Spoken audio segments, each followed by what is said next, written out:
Hello everyone, welcome back to my channel. आजकेर भिडियोते आमरा शिखबो should be, should have had एवं शुड हैव बीनेर व्यवहार। तो तोमरा यदि शुडेर व्यवहार जेने ना थाको अवश्यई भिडियोटिके शेष पर्यन्त देखो। प्रथमे आमरा देखे निई शुड, जार बांगला माने कि उचित। जेमन इउ शुड माने तोमार उचित। एबार जेटा उचित आमरा सेटा बोले देबो। जेमन खेला उचित होले कि बोलबो प्ले, जावा उचित होले बोलबो गो एवं आसा उचित होले आमरा कि बोलबो काम। এই রকম ভাবে আমরা ভার্ব চেঞ্জ করে সেন্টেন্স তৈরি করতে পারি। পরেরটা দেখো শুড বি, যার বাংলা মানে কি হওয়া উচিত। বি মানে আমরা জানি হওয়া, শুড মানে উচিত।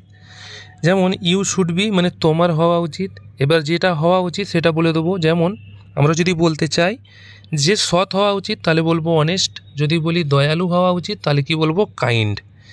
ঠিক আছে, এই রকমভাবে আমরা সেন্টেন্স তৈরি করব। পরেরটা দেখো শুড বি এর সঙ্গে যখন ভার্বের আইএনজি ফর্ম থাকবে তখন এর বাংলা মানে কি হবে না কোনো কাজ করতে থাকা উচিত।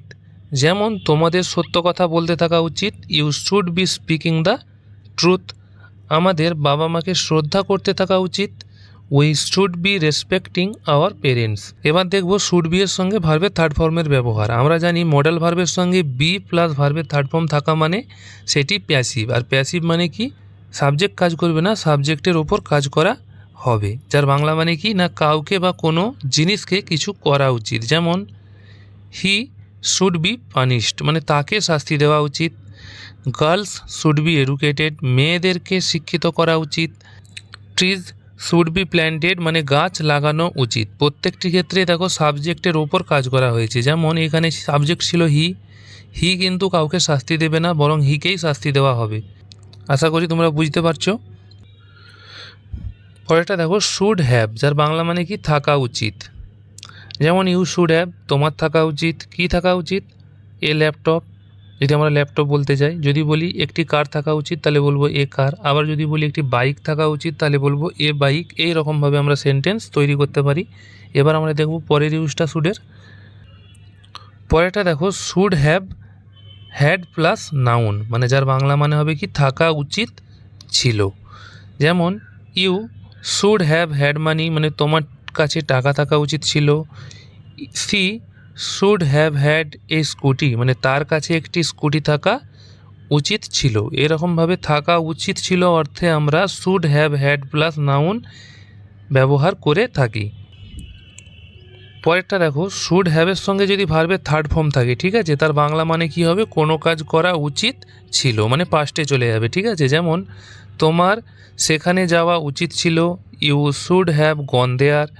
তোমার তাকে আমন্ত্রণ করা উচিত ছিল, you should have invited him. এইরকমভাবে আমরা সেন্টেন্স তৈরি করব। এবার দেখব শুড হ্যাভের সঙ্গে বিন প্লাস ভার্বের থার্ড ফর্মের ইউজ, যার বাংলা মানে কি কাউকে বা কোনো জিনিসকে কিছু করা উচিত ছিল। এটাও কিন্তু প্যাসিভ। আমরা জানি মডেল ভার্বের সঙ্গে যখনই হ্যাভ বিন প্লাস ভার্বের থার্ড ফর্ম থাকে সেটিকে কি বলা হয়? প্যাসিভ বলা হয়। ঠিক আছে, তাহলে দেখো অপরাধীদের শাস্তি দেওয়া উচিত ছিল, criminals should have been punished. এখানে দেখো অপরাধীরা কিন্তু কাউকে শাস্তি দেবে না, বরং অপরাধীদেরকেই শাস্তি দেওয়া হবে মানে সাবজেক্টের ওপর কাজ হচ্ছে। একই রকমভাবে the thief should have been arrested মানে চোরটিকে গ্রেপ্তার করা উচিত ছিল। তাহলে এটা হচ্ছে কি না পাস্টের প্যাসিভ। ঠিক আছে, আগে আমরা একটা প্যাসিভ দেখেছি সেটা প্রেজেন্টের প্যাসিভ ছিল। আর যখন শুডের সঙ্গে হ্যাভ বিন প্লাস ভার্বের থার্ড ফর্ম বসবে তখন সেটা পাস্টের প্যাসিভ বোঝাবে। ঠিক আছে, আশা করি আজকের এই শুড নিয়ে যে ভিডিওটা তোমাদের ভালো লেগেছে। যদি ভালো লেগে থাকে অবশ্যই কিন্তু ভিডিওটিকে লাইক করে বন্ধুদের সঙ্গে শেয়ার করবে এবং কমেন্টে জানাও তো তোমাদের ভিডিওটা কেমন লেগেছে। Thank you for watching this video.